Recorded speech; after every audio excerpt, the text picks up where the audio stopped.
Hey,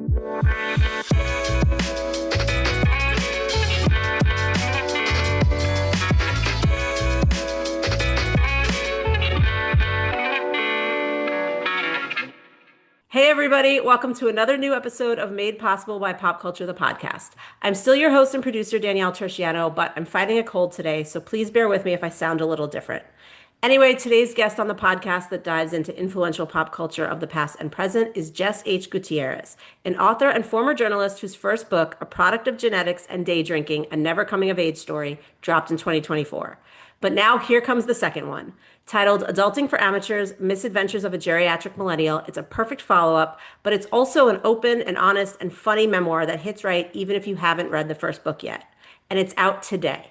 So Jess is here to talk about the book, of course, as well as a 1997 classic film that I honestly can't believe hasn't come up yet on this podcast, Titanic. So that said, we have to jump right in because there is so much to get to. So Jess, from one geriatric millennial to another, welcome to Made Possible by Pop Culture. Hello, hello. I'm so excited to be here. I'm excited to have you here. Thank you for coming on. Obviously, we're going to start with Titanic because we always start in well, whenever I can remember to, we start in the past.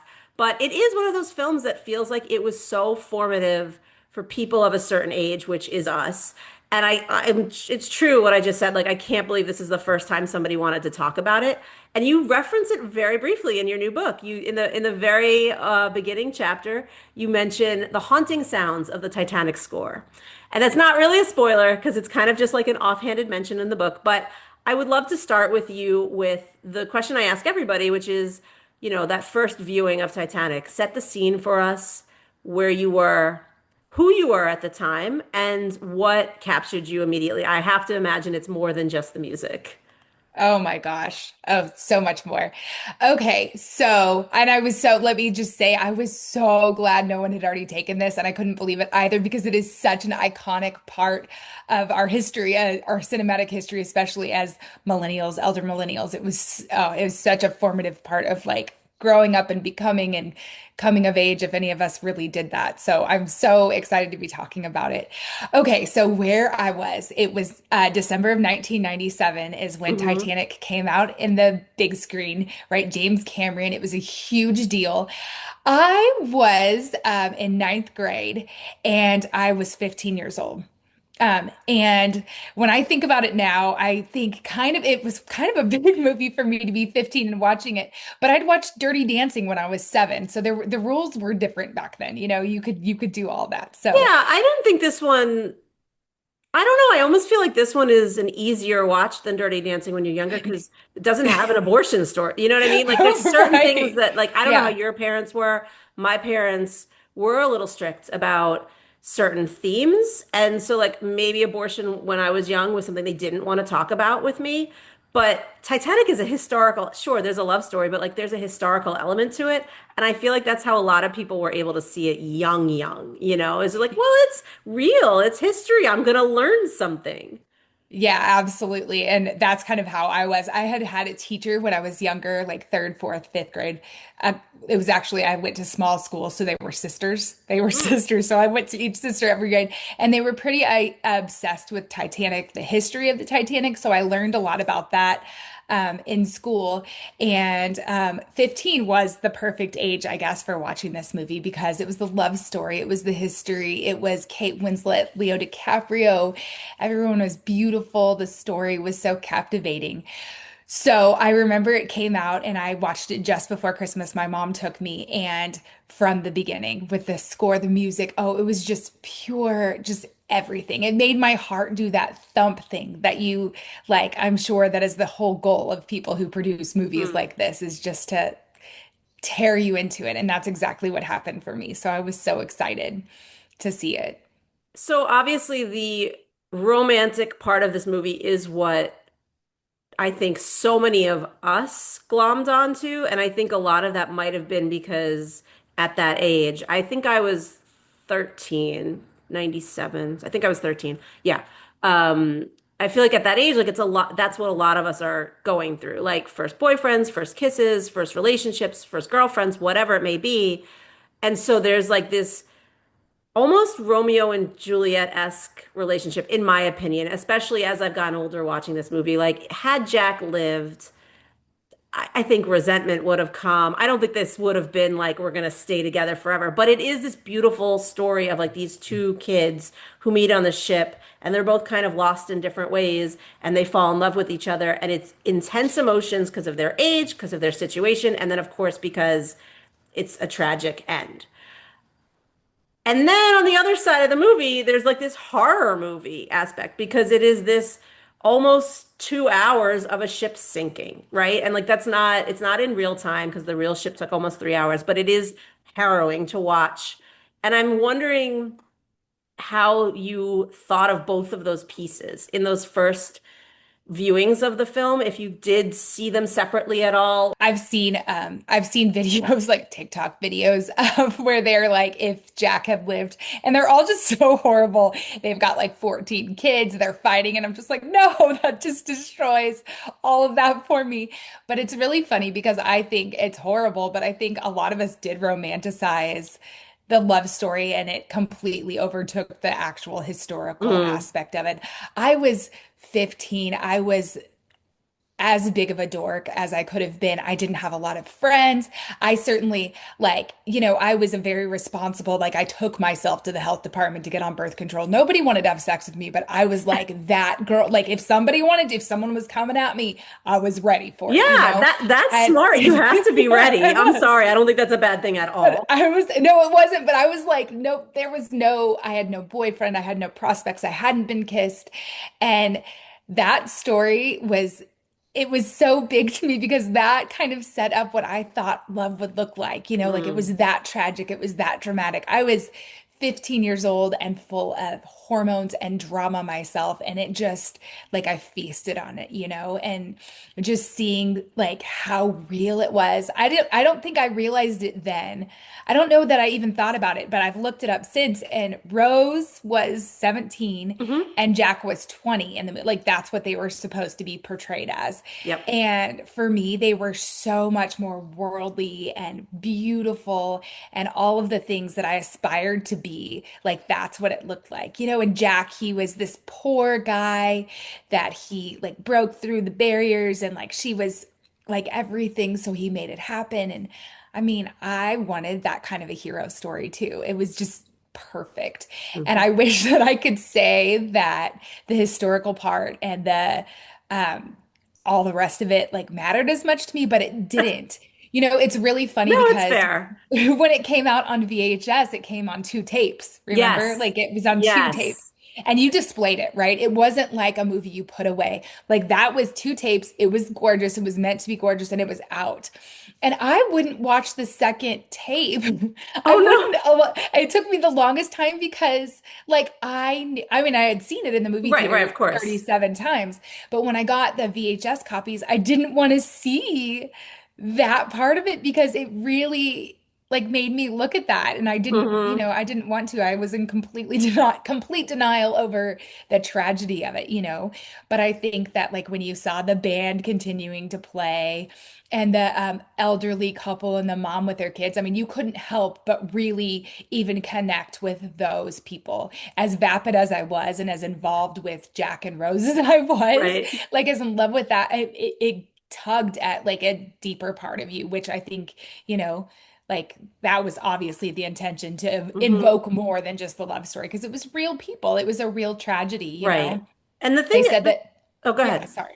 No, Like no. 2,200 people approximately on board, and they say Hmm. what, like 700 50, lived. yeah, like 700 lived. They said that, I mean, that's a huge number of people.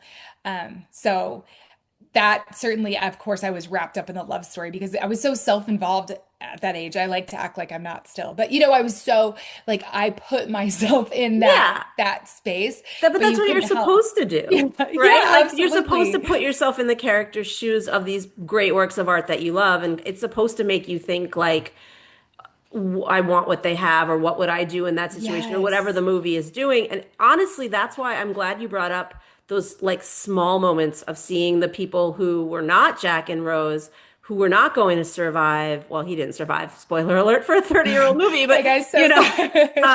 because these are people who kind of just accepted, like, okay, well, we're not gonna survive, but we're gonna do everything to be together. Whereas the will to live that Jack had, and even Rose, like she was gonna kill herself in the beginning of this ship extravaganza because she didn't like the life that she was about to have, and then by the end of it, because she had fallen in love with him or infatuation or however you want to say it, she too had the will to live, and just the that's those are very interesting things I think to take away, especially when you're young. I don't know if you thought about that at all when you were young, but I will say, like, when I was watching the movie, that's something that resonated with me a little later. Not my first viewing because I was 13, but a little later when I would see it on VHS at like 15, 17. Certainly, I will be the weird one who says, like, honestly, after 9/11, I watched Titanic because I was like, it's not, you can't compare these tragedies. They're very different for very different reasons, but similar in the like the will to live that I saw these people have, or the acceptance of their fate and the like, how can I make this? I don't want to turn this into a maudlin episode, but like to watch someone jump out the window, to realize like I don't want to burn to death. I will jump and I will accept that like that's going to be my fate, like so I rewatched Titanic. Probably not right away, maybe like a week later, and it was that's the thing that has stuck with me so much all of these years, and I don't know how you feel about like how that might have imprinted on you if it did at all. I mean, I absolutely see. I don't think I made that connection, but I know that that has always been one of my comfort movies, and I certainly watched it after 9/11. And I think that it did say something like that love, what they felt, like it gave her purpose. And I think that we all just have to have like something that pushes us forward, right? And it made her realize that oh my God, I cannot believe we're talking about this seriously. Like Well, Titanic. it's a serious I love this. movie. No, it is a very serious movie. But let me tell you, no one has talked about this movie with me like this since I remember. Okay, side note, so sorry. My best friend, who was older than me, she was 18. In fact, before I just started talking to you, I was texting her and I was like, "How old were you? How old was I? How old were we?" And she was like, "Oh my God, at least you were 15." She was like, "I was 18 collecting like Leo DiCaprio stuff." And she was like, "What is wrong with me?" And I was just like, "No, it was awesome."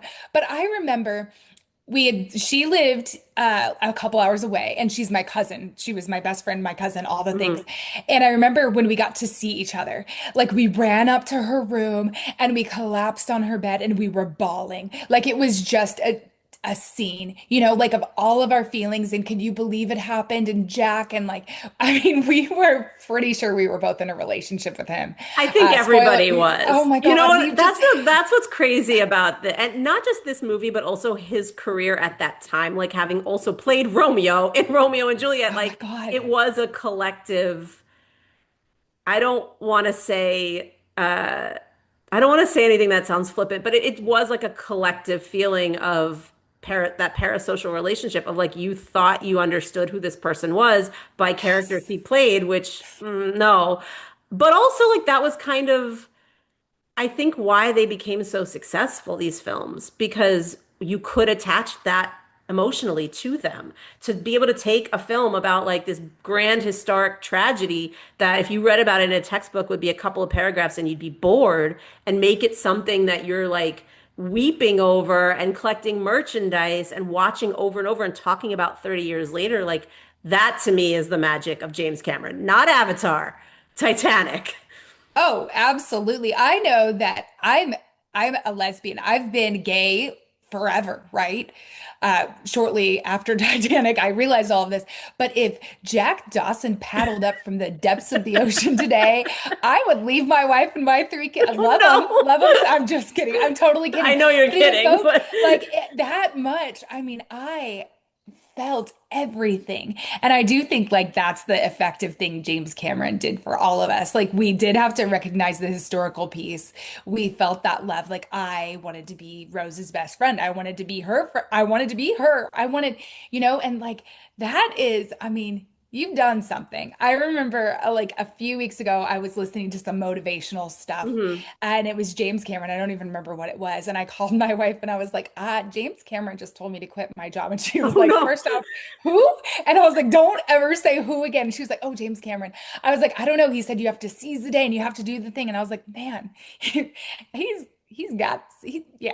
He I will knows. say the seize the day is also something I took away from this movie. Just the idea of like one grand adventure before you die. Like they didn't know when they set out on this ship that they were going to die, that this was going to be their grand adventure, but just kind of the way that I mean, I think it speaks to how they wrote Jack overall, like the story he told at the dinner table about the way he lives his life and all he needs is the air in his lungs and things and like, he can go from sleeping under a bridge to dining at a, five, effectively a five-star restaurant on this beautiful ship with all these rich people.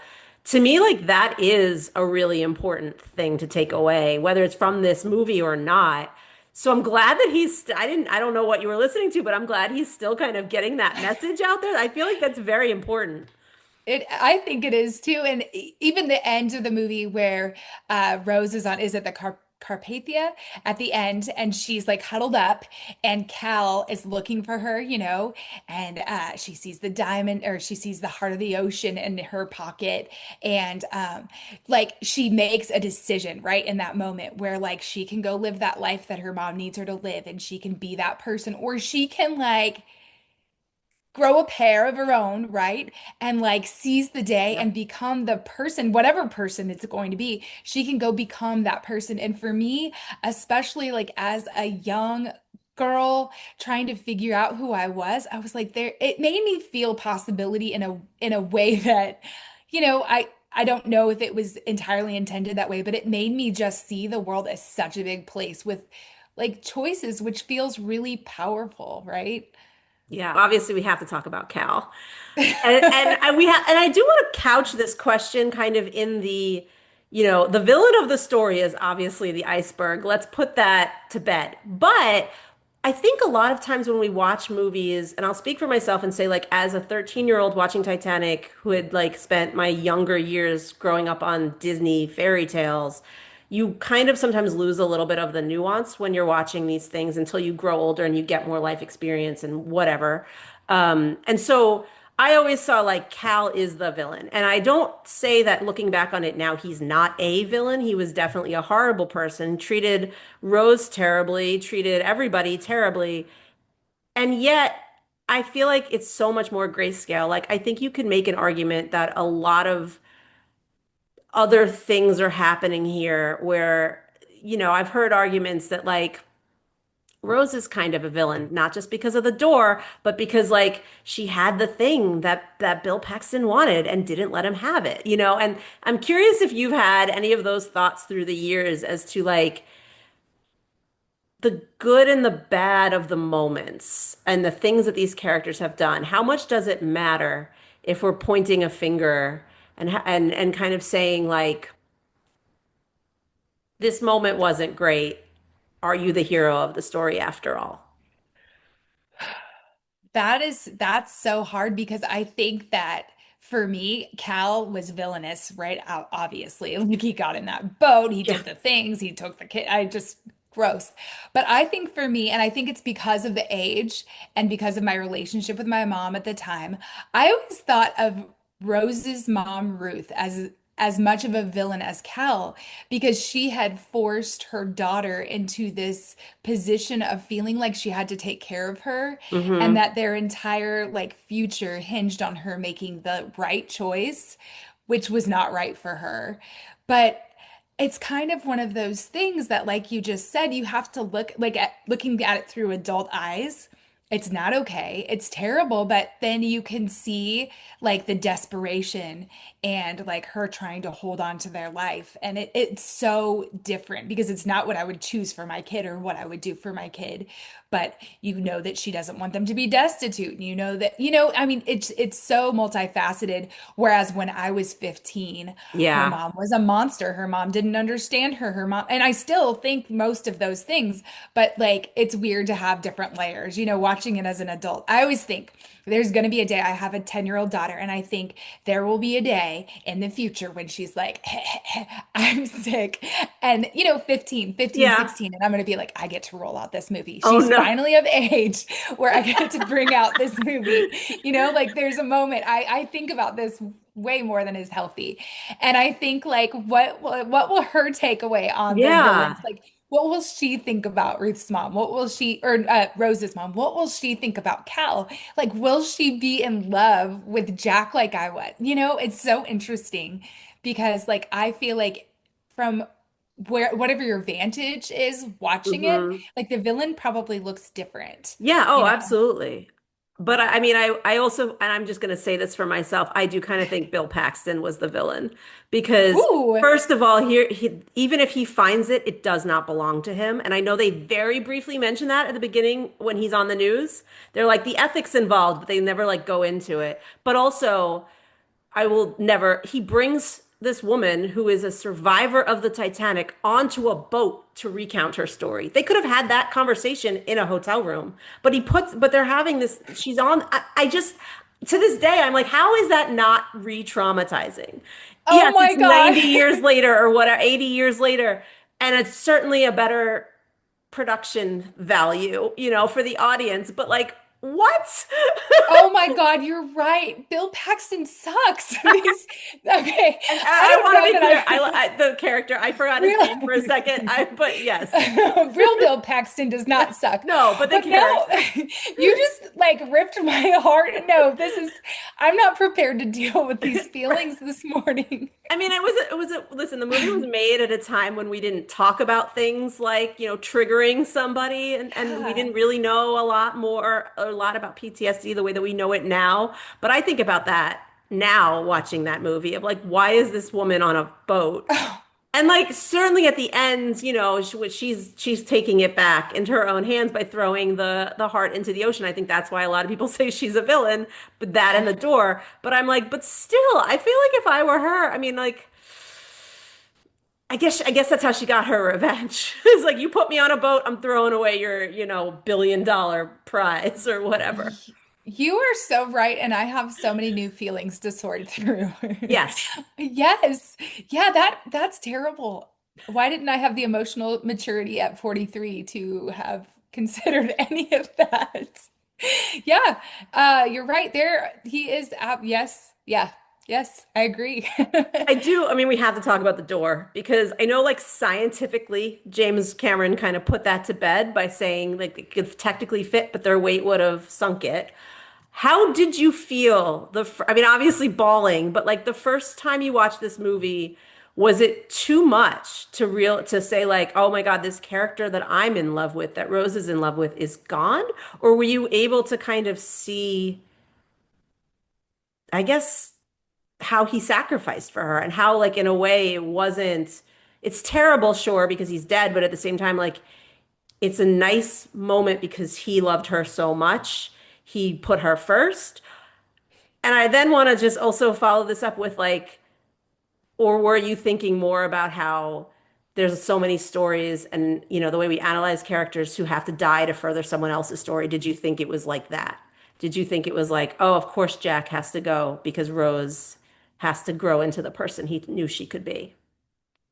Well, that sounds like another thing I didn't have the emotional maturity for That's fair. sure. I mean, and the first viewing I didn't either. And that's why Yeah, I think maybe exactly. that's less of a first viewing question and more of like a as we've gone on with time. And I think also certainly as we've gone on with media, mostly because from my side of journalism and entertainment journalism, we were always looking at those stories of like, why does this character have to die to serve somebody else's story? And normally we would talk about it when it was a gay character or a character of color. And so then it was like extra hurtful. But I started to think about it in terms of like, well, yeah, I think if Jack hadn't died, she would have had some of the adventures that she had in learning to ride the horse and all those things. But I do think like the resentment would have come and she wouldn't have been the person that she would have been. And so in a way, it does feel like it's the same system of he has to die in order to further her story. So I think, oh, a funny side note, when I wrote, so my first book, A Product of Genetics and Day Drinking, I wrote a whole Titanic chapter. It's Hmm. disgusting. It's And not I wrote, disgusting. Don't say that. no, it's a situation. But I wrote the first book and I have a whole Titanic chapter and I'd written the door, I'd written a whole like thing about the door. Well, the editor that came through was like, just to let you know, it wasn't a door. It was a piece of ornate wood. It definitely in my head will Huh. always be a door. It's just a Yeah. giant piece of wood. Um, Either way, I stand by the fact that I felt very deeply in the depths of my soul when I was 15 that there was plenty of room. And James Cameron disproved that. He said it would sink. I saw the thing, Hmm. But I remember being so furious that that's what happened, that she didn't like scooch over a little bit, and pat the side, and like have Right. him hop up there. I was so mad and I was really upset by that because I loved her so much too. So I felt like I hated that disappointed feeling. I hated feeling disappointed in her or mad at her because it felt really disloyal. Mm. Um, and I think with every viewing, because I saw it, I think 8 times in the theater, Whoa. just an obscene amount. And I think with every viewing, I felt that disappointment more and more and more. That like, I'll never let go, but girl, you did. Like Yeah. you Well, at sure that did. point, I mean, it's too Like late anyway. yeah, exactly. So it really, really upset me. But I mean, it served the story Right. because who would she have become if he had stayed? Would she have been that free to do all of the things that, like, in the pictures, she's on a horse, she's doing all the things. She ended up having this family and this, big life. And would that have looked that way? Probably not. I mean, No. maybe if they had taken that heart of the ocean and cashed Yeah. it in, they could have I had. But mean, that's what always, when I was younger, that like really bothered me. It was like you're sitting on a fortune. And I know that you turned your back on that lifestyle, but, and maybe it was always like a safety net type of thing. But if Jack had lived, I feel like there's no way they wouldn't have needed it because he had no, I don't, listen, I thought the craziest thing that I learned from this movie was the women and children first in the boats because they were putting women and children first in the boats that were rich women and children who did not have jobs, who did not have skills, arguably, who relied on their rich husbands. So you're sending them to America who maybe some of them were from there, like Jack was going home. Maybe they were not. What are they going to do without their rich husbands to provide for them? Like I feel like they lived, but what were their lives like after? They had to start over in a world that was not built for them to start over, right? And so like I'm having that thought because I'm also having that thought about the diamond essentially of like maybe Jack would have been like let's spend this money, but then wouldn't Cal have found them? oh, I see. I've thought that too. I'm like, if it was ever sold, or I don't know, old school pond, whatever they called that. If it was, if it was, you know, cashed in, I do feel like they would have been traceable. And if at that point Cal would have been even interested, I mean, he would have been interested in getting the diamond back or the Yeah. money back. But it is interesting. But I don't know. I guess I think that she didn't because he would have found her, and that she decided, like you said, to forgo that life. Like she decided to be a completely different person. But yeah, if Jack had survived, I feel like that wouldn't have looked the same, right? Right. Yeah. I Right. mean, I'm fascinated by the idea of like how she even did make the life she made, considering it's the time period too was not kind to like single young women who didn't live. I don't even think they could live alone. I don't know the exact math on that, but that to me is like that's the story I now want to see. But of course, that doesn't really matter because the events of the Titanic are what Right. historically matter. Right. Absolutely. So you did obviously mention that you wrote about Titanic so much in your first book, which I was going to ask you if that's why in the second book it was just kind of like a brief mention to kind of marry the two books together in a sense of like obvious follow-up. Well, kind of, and also, I mean, I'm not kidding when I say this movie was so formative for me. I remember getting a tonsillectomy when I was like 20, and that was the movie I put. I mean, it's one of those background comfort movies for me, and it's always just been there, you know. There are so ever after. There are just certain movies that were a staple. 10 Things I Hate About You that are just like I don't even have to watch to know what's happening and to Yeah. have the feelings. And so I think that if I'm writing a story about like the history of me, it belongs in there in every part of there. So I think that that's how it kind of made both. The second book I wrote has a big Twilight aspect, but Yeah. that was like a different part of me, Titanic is like early me and it just continues. So I don't know. So I do want to talk about the idea of the follow-up to a memoir at all, because to me that's what's so fascinating is like when you release a memoir and you're still young, there's still, there's going to be years of things that you might still want to write about. And so the second one, you're doing that, but you're doing it very close to the first one in release, even if you're covering different parts of your life. How did that come about? Were you always kind of seeing this as a multi-book thing and you were maybe splitting it as you were writing it and saving stories for a second book? Or did the second book come more just later after you saw the success of your first book? I write an essay form for memoir. When I write nonfiction, it's essay. Hmm. And I think one idea just spun off another, off of another, off of another. And it kind of worked like that. So the first book was sort of growing up, like what it looked like to be raised by a boomer, what it looked like to bounce around in the back of a car without car seats, all of those things. And then it made sense for me to grow up and then to be grown up, but not really grown up in the second book. So they kind of flow into each other. They're separate, of course, but I just consider them like together because, and the thing about it is it's memoir. And I always think that that's such a funny thing to say because, memoirs are for celebrities. They're for people with those stories. No, I really think, like those are, but the thing is, I think that my stories are about me, but they're really about a generation Mm. of elder millennials. We all had the stories that I had. They look a little bit different. People might tell them different, but we had similar experiences. We rode bikes till the lights went out. We did all the things. We bought parents cigarettes in gas stations if you were from my part of the town.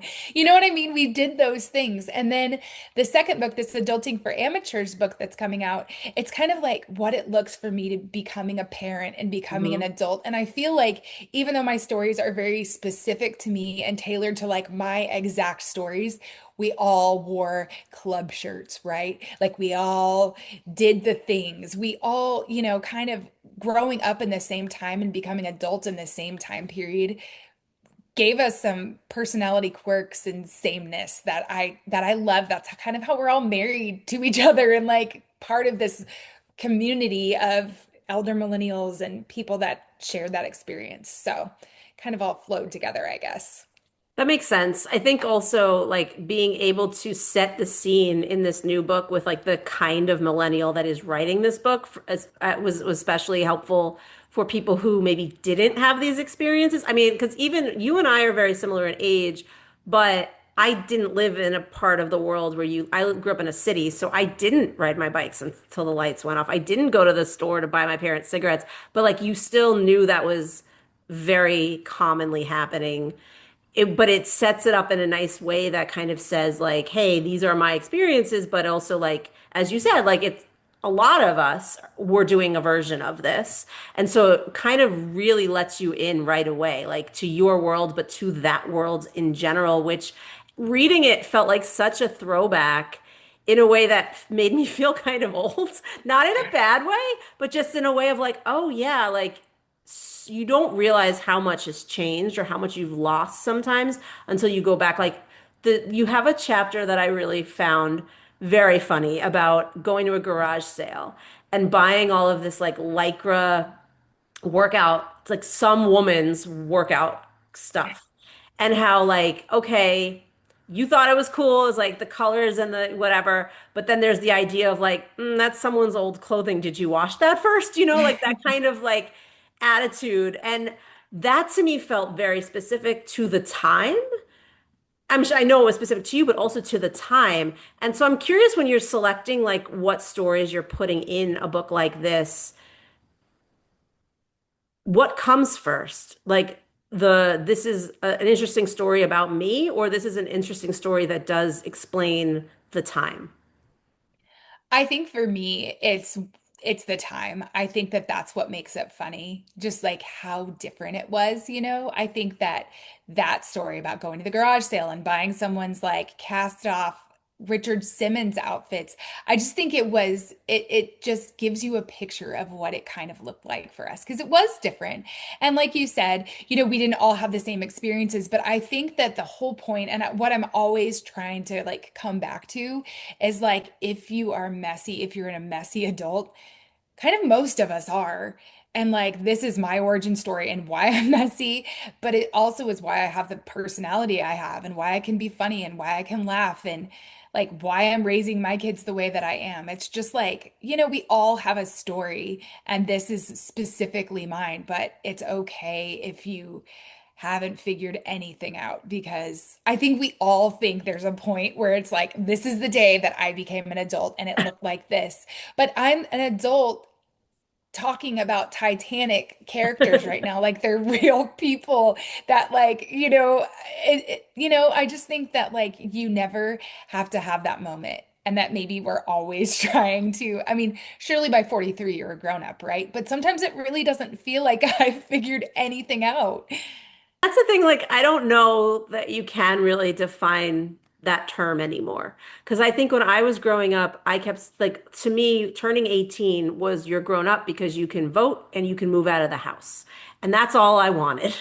And so, like, but once I moved out of the house, it was like, oh, there's a lot of other things that I can do now. And it's like, I have to decide which of those things I want to actually do versus the things that I was growing up thinking I wanted to do because that's what it felt like you had to do getting, and I'll speak for myself because you are married, you do have children, you seem very happy. I don't want any of that stuff. So for me, like that was a real turning point, I guess, in terms of like adulthood doesn't have to look one way for everybody. Like growing up doesn't mean you have to grow a family. Like it can be a lot of different things. But what I also think is really important is that like growing up also doesn't mean you have to change your attitude completely. Like you don't, there's no switch that flips where like suddenly you're a very serious person all the time. And I feel like your book does a lot of good, good reminders of that. Like this, you have a story in there about an engagement party where there's vertical food. And like right away, when you're talking about vertical food, I was like, I know where this is going. It's gonna look like a dick, you know? And Yeah, like, yeah, but yeah, like yeah. have it, but being like the idea of there are some people who probably realized that and chose to ignore it because they felt like they have to be very serious people. And like that's like childish humor. It's like, but also acknowledging it maybe then could fix it and maybe then you won't have embarrassing photos. And so it was a very interesting, like reading the book was a very interesting way of me seeing like, oh, there's it's not it's the way you're thinking about, I think, the situations you're in as an adult too. It's not just like the situations themselves, I if that love makes that. sense. Yeah, it absolutely makes sense. I just think that like the definition of adulthood, like you said, is so loose. But I think for me, it's like being happy with most of my decisions. For me, I had a moment like at a pool. This is just ridiculous, but I had a moment at a pool last year, last summer, and I was there and I realized for the first time in my whole life that I did not give a shit what anybody thought but me about how I looked. And like, that was such a weird, I mean, maybe like a moment where I was like, this is an adult feeling because like, Mm. I just kind of love me right now. And like, that's not something that I felt a lot. And I think that that maybe is one of the things that I was always searching for. I always have been searching for is like, there are moments when I don't really want to be in the same room as me, but there are also some really good moments where I'm like, I kicked ass today as a mom, or like I did my job really well, or I wrote this book. I went to the studio to do my audiobook Yeah. and I was reading it and they were playing it back and I was like, I like it, which is a funny thing to admit when you've maybe spent a lot of time not loving some of the stuff you do. So that feels adult to me. Yeah. Yeah. I would also say like not just adult, but like almost in a cyclical way. Because I feel like when we're little kids, we don't care what people think. And then we go through that period where we become aware and we become aware of like, oh, there's eyes on me. There's a way we're quote unquote supposed to do things. And I do think that speaks more to how and where you grew up. And so maybe that's not true for everybody out there, but it was certainly true where I grew up. And so then to come back around and to realize like, oh, the mature thing here is to kind of remember those little kid lessons like that, like finding your true self again to me feels like the adult thing to do. Like that little kid who was just being yourself is who you truly are. You're somebody different when you're hopefully 20 years older, 30 years older, whatever. But at the same time, like that's the maturity, I think, is like being able to get to that place of like I can acknowledge that I'm not always going to be happy with everything I do, but that's the point is like I'm being honest about whatever I feel in the moment or whatever I'm doing in the moment and whoever I'm with. And I love that. I mean, I love that people are now sometimes, I feel like, more prone to admitting that they're messy too and gross, and like that's okay. And that sometimes those messy, gross parts are their most comfortable moments, you know? I like that. It makes me feel okay, you know? Yeah, because no one, I mean, if you're faking that you're perfect all the time, like we know it's fake, but we like can't relate to you. You don't feel like a person. That I mean, honestly, that you have a chapter about puppy sitting, and I was like, talk about messy. Just like, and you know, for anyone who hasn't read the book yet, like it's literal shit everywhere. So that's why I said talk about messy. But little things like that, even I think, are things that like people don't want to talk about. Like that's an example about a dog, but I'm sure it's very similar when you had your children. Like little kids shit everywhere. And one of my father's favorite stories is telling people about how when I was a baby, I had a blowout that like went up to the back of my neck. And I was like, "Great, that's great." But like most people don't talk about stuff like that, you know? And I Mhm. think if you do, it's a lot more fair for people who are then embarking upon those things. You know, I want, if I'm going to be a parent, I don't want to hear just the horror stories, but I do want to know that, like, you're not going to lie to me and tell me, like, oh, my baby is perfect. He never cries. He sleeps through the night. Like, that's not real, you know? And I think really what this is just teaching everybody to be more real with each other. Yeah, it's funny because I was working on like a dedication for my kids and I was really thinking about it and I was like, don't be fake, be real. Right. And all I could think was like, I love you guys so much. The moments with you have been the best and also the worst and scariest. Because it's just true. It's true. I love you more than I would bury someone for you. But man, Yeah. this is some bullshit too. You know, it's just, it's reality. But that also brings up a good point because these are your stories. This, you know, these are your books. But you are talking about your friends, your family. What rules do you set for yourself when you're writing a chapter that does include somebody, not just you, like that's somebody you're still close to? Do you run it by them first?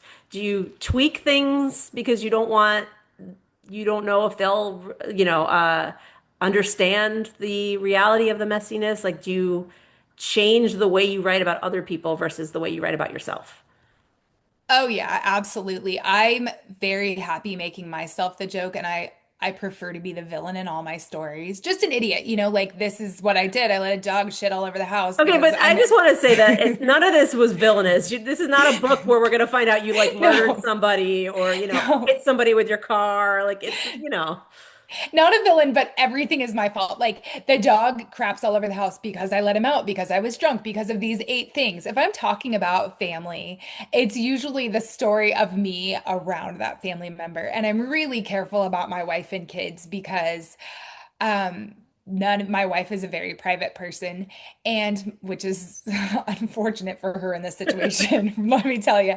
And then my kids are too little to make these decisions for Mhm. themselves. So, like, I don't use names, I don't tell specific stories. If I think it's a story that could potentially be embarrassing for them, I ask them.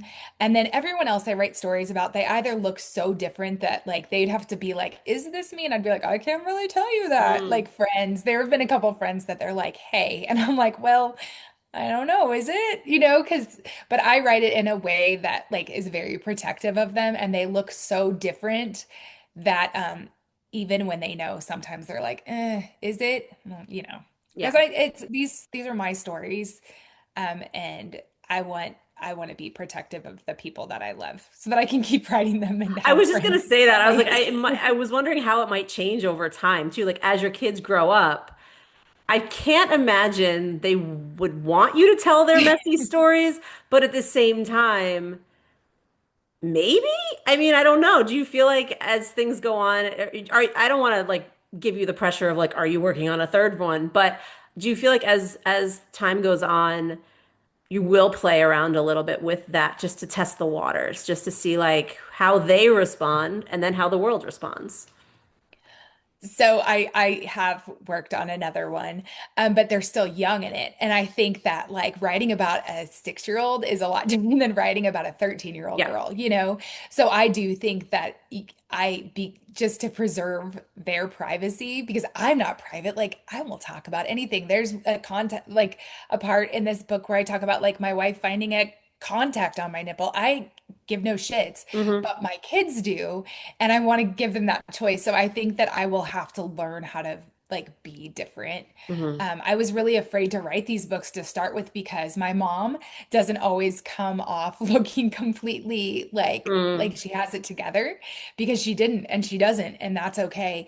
And so I didn't write these books for a long time. I was always writing romance and I was writing all these other things which I love doing, but my agent they weren't selling and they weren't selling and my agent finally said literally Claire Draper, my agent was like, cut this shit and write this story that like you're holding back on. And I knew what they were talking about when they said that. And I Mm. called my mom that day and I said, so Claire wants me to write like the story. And my mom was like, the story of your like life. And I was like, who would want to read that? And my mom's like, well, it's funny. Like you're funny, Yeah. you know, and it's like a, so I kind of had to get permission from her. Like I didn't have to, but I wanted it because I knew that I would not be saying the most flattering things about her. But she was 21 when she had me. Right. If I had had a baby at 21, they would have been with me in a bar. I waited till I was 33 and then I'm still at 43. I have a 3-year-old and I'm like, this is bananas. This is what are we doing? This is crazy. I don't take him to the bar because I'm too Right. tired for the bar. But you know what I mean? I mean, she Yeah, was but there's young. still sometimes that feeling of like, why did you let me take this child home? You know, Yeah, like, why am this I in is. charge of your life? Yeah. Are you guys sure? I didn't take a test or anything. They just handed him over. God. But that you bring up a really good point though, in terms of when you're talking about it's like you told your mom ahead of time, and like you think about it when you're writing. The flip side of that, yeah, I'll speak for myself. Like the flip side of that is like I just wrote when I had a similar experience to you when I was trying to sell this young adult novel like 15 years ago. And at the time, these types of like essay memoirs were really popular. And so my agent was like, just do one of those. Can you crank one of those out, basically? And I could because I had a blog. And so I just took my blog entries, I made them longer into like chapters and whatever. And I turned this thing out that was like basically a pamphlet, not a book. But I didn't tell anyone I was doing it, and I didn't care if people if I wrote things that made other people sound bad. But looking back on it, I realized I only made myself sound bad because of the way I was writing about them, because I was writing about them from a hurt perspective. And so some of them I still stand by because I'm like, no, you're a bad person and you deserve it. And then some of them I was like, oh, I could have been nicer about that. I was like too in it and I was too snarky in a way that was like popular at the time, but doesn't really hold up.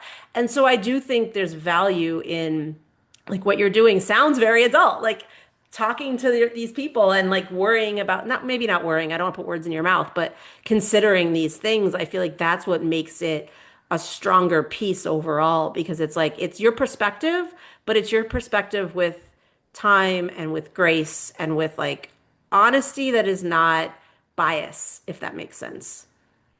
I mean, I love that so much, but I also think, especially with the first book that I wrote, it I love it and it's so funny. But with my second book, my editor was like, we love it. We love your humor, but you're going to have to go deeper because I was very surface because I Mm, was being so careful to not like hurt feelings and I just stayed on the surface. So, like having to put real feelings instead of just being funny. I mean, that's what I do. I'm funny and it like has always gotten me by with right. everything. And it does. And the first book is like wonderful and funny and so hilarious. But my editor was like, people are going to want start wanting more. Like the more you do, Yeah. the more people want Yeah. of the real stuff. And I was like, oh shit, I didn't mean to do any of that. Like, I didn't mean to get real at all. So it's been a really interesting experience because this second book is definitely more like if you read it, you know me more. The Yeah, first book is it felt funny. that Yeah. way because you also like just to speak to going deeper, like you mentioned, your wife is very private, but then like you talk about her, like the luau story. It's not like super private stuff in the sense of like we feel like we're in the bedroom with you, but like just the experience of like booking this dry luau and like sneaking out to drink and then returning to the event. Like there is a detail level in that speaks to like the kinds of people you are and like the kinds of relationship you have, and it seems very fun and loving and everything, but it is deeper than, there are other ways you could tell that story, I think, like that would be very surface level. Yeah, I tried to give a little bit more without giving too much, which is an interesting place to be, you know. Like I told our story before about like infertility and all of that Yeah. stuff, and it didn't feel good to tell, but it was a good story to tell. You know what I mean? Hmm. But like readers deserve to have a little bit more. Like if you're going to be here with me for the funny stuff and the fun stuff, like if more is like going to round this out and make like me a full person, but it was hard. And I'm just gonna say I'm not like a hard worker, not my biggest I'm not a huge fan of that. Okay. I'd rather just like that's exhausting. Whew. But so like that was a lot for me to just dig in, you know. It really was. So How did you strike the balance then in terms of like when, especially when you had someone externally saying to you, like, go a little deeper? What did you feel like you had to kind of go like chapter by chapter and either change things or insert additional pieces in between certain chapters to affect that tone? really, I inserted more chapters, like more relationship chapters, more with the people I care about. Those chapters started shaping up. And as soon as my editor said, let's take a deeper dive here, I knew like they were the ones that I was like keeping in the back of my head or like stashing because I was like, oh, that's not a story that feels comfortable. So like it's not easy. And I really like easy. I mean, I'm probably not supposed to say that, but who doesn't No, but like it's things to just be easier? It just, like I'm not saying I'm just like laying here being hand fed, but I don't want to do the hard stuff. It sucks. I think it's also like it's a different kind of hard stuff because you're talking about like sharing something hard with the world. And I think a lot of people understand. I mean, honestly, even Christine Applegate recently, when she released her memoir, was like there were certain things I didn't want to write, and there were certain, and I don't know how she ended up confronting that, whether she ended up putting it in even though she didn't want to, or just not putting it in. But that to me makes a lot of sense, and I think is like something we all would relate to. Like as a reader, knowing like you don't owe us the hardest things you've gone through if that's not the story you want to tell. And I think the best thing about writing your own story is that you have that choice of like, what am I saying and how am I saying it? And I think that's unfortunately still kind of rare. Like whether you're looking at something that is someone's story journalistically, biographically, or someone's story that gets adapted into a narrative, I feel like there are still a lot of instances where someone else is telling their story. Certainly on the journal, I mean, every feature profile I've ever written of an actor or a writer, I'm like, this, I don't know that you're happy with this because this is just one little piece of you and you didn't sign off on it. And like, I'm not here to rip you down unless it was the Me Too era. And then that, all bets are off. We ripped a lot of people down. We're proud of it. But it's a very specific thing. So I feel like at least you have that control. And I would hope that like maybe with the second book, did you feel like you found the right balance in terms of like you feel good going forward with you now feel like you know how much of that hard stuff you want to share versus how much you want to just do the easy stuff? I think I did find a balance. And I also realized like how much it rounded out my book and made me feel like I was telling a full story. Because just Yeah. like you don't always want to tell the story of I'm perfect, these are my Instagram photos and we're all perfect, we're wearing white on the beach, nobody's on their period, like all the things. As much like the point of my book, like I said, is just to be messy and like Yeah. there are good parts and there are bad parts and there are days that I didn't want to get out of bed and then there are days where it felt like the puppy unicorn magic kind of days and like that's what makes up like a human experience is like the whole mix. And so when I'm just being funny or when I'm just being like it doesn't it's just as false as Yeah. putting up the white beach photos where like your toddler puked on. I know your toddler puked on you 20 minutes ago. I know that like you had to bribe people with candy to do that. I know your dad was drunk. Like whatever the things are, like you get that one moment of perfection. And I didn't want to write like a whole book of just like all the funny because it hasn't all been funny, you know? Right.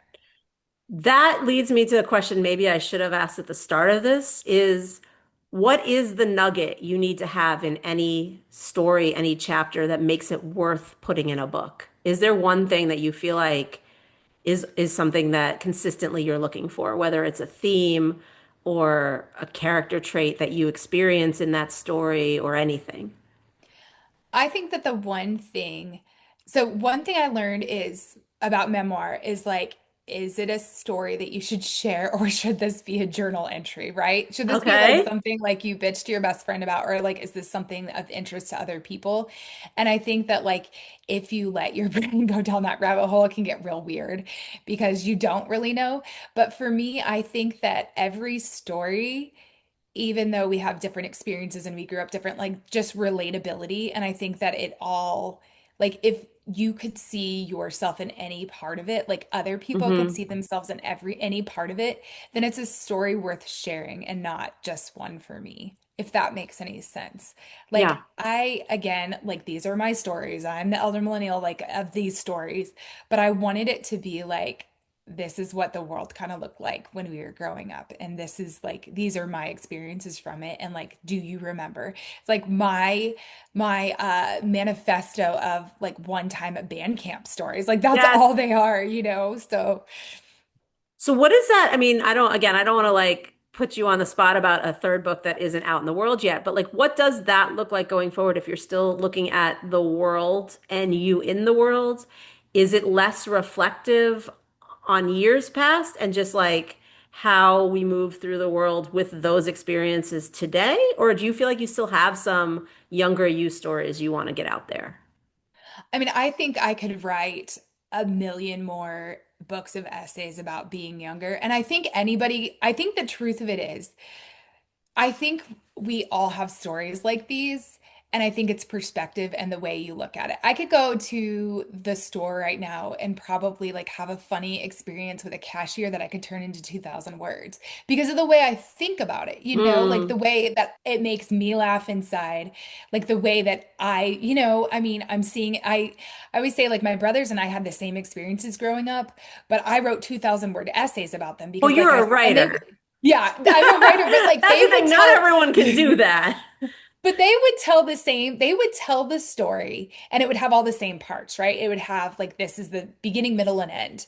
But like they have different perspectives on it, on everything. Yeah. So I always think that like that's how I come into stories is like the way I think about them. And I think humor, and we all have, you know, like different levels and personalities, but I think that I did not get to your real question, No, you but did. I mean, just in turn, I was mostly saying, did you feel like you had more past you stories to share, or future? Is it going to be more about like the world now and how someone with your experiences growing up lives in the now? But you did answer that, I think, by talking about how many more stories you have, which yeah. I'm fascinated by. Because like I feel like sometimes I sit down and I'm like, the reason that I went into journalism was to tell other people's stories on purpose because there was a time when I was trying to tell not my own story but just like fictional stuff and I was like I have no ideas. And I know that comes from life experience and I know that there are certain things that I've had experiences about that I don't want to write about or things that I haven't experienced personally that I don't feel comfortable writing about.